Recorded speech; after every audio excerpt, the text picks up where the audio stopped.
آخه جیگر طلا. آخ بنازم.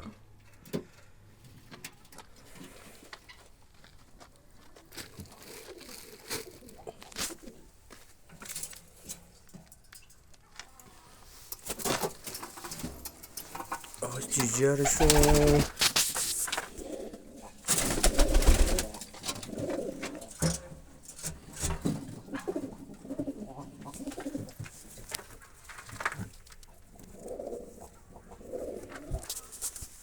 سلام دوستان گلم.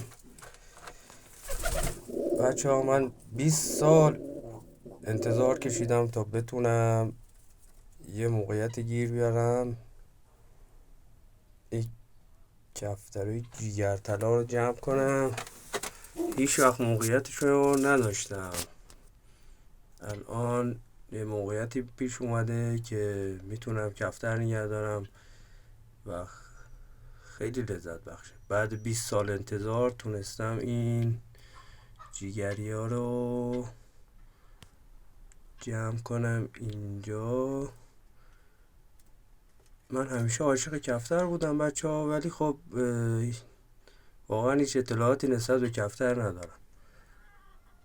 الان اینا رو همینجور به سلیقه خودم رفتم خریدمشون. فقط میدونم اون این توقیه، این بهش میگن سینه قهوه‌ای، اینا توقیه‌ان، دم سیاه، این نمیدونم چیه ولی خوشگله. این دوتا جوجه هم اونجا داریم، اینو برای اون جوجه گذاشتن. این دوتا جوجه این اکبر، اسمش گذاشتم اکبر. جوجه اکبر رو خانم قشنگ، نه این نه، مادرشون فکر کنم نیستش. خب